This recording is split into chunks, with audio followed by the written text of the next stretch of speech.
pagbabain para sa lagay ng ating panahon ngayong tanghali po ng December 1, 2024. Sa ngayon ay patuloy pa rin na nagdudulot ng maulap na kalangitan with isolated light to heavy rains ang amihan at shear line dito po sa Luzon at ilang bahagi ng Kabisayaan.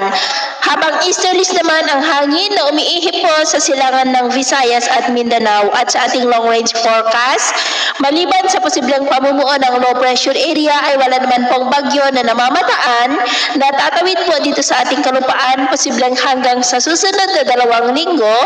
ay storm free pa rin po tayo. At sa lagay ng ating panahon ngayong tanghali ay maayos naman ang panahon sa malaking bahagi ng ating bansa pero may chance pa rin ng cloudy skies with isolated light to heavy rains dyan sa may Bicol region, ilang bahagi ng Calabar Zone, Mimaro, Metro Manila, ilang bahagi ng Cagayan Valley, maging po sa ilang bahagi ng Panay Island at Northern Samar, dulot po yan ng amihan at shear line. At cloudy skies with isolated rains rin sa ilang pang bahagi ng Negros, Cebu, Eastern Samar, Sulu Archipelago, Zamboanga Peninsula, Northern Mindanao, Sorsogon at Davao Region, dulot naman po ng mga localized thunderstorm. At sa susunod po ng mga oras ay posible pa rin ang mga pag-uulan sa may Southern Luzon, Metro Manila, ilang bahagi ng Central Luzon, Cagayan Valley, Kabisayaan at Mindanao. Kaya mag-ingat po tayo sa posibleng banta pa rin ng mga pagbaha at pagguho ng lupa.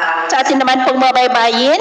dahil sa amihan at shear line ay iwasan na po muna natin ang papalaot sa silangang baybayin ng Luzon at silangang baybayin ng Visayas dahil ang mga alon po dyan ay posible na aabot hanggang sa 7 to 10 feet. Kaya hanggat maaari ay iwasan na po muna natin ang papalaot dyan sa mga may kulay pula para mas makaiwas sa mga sakunang pangkaragdagan.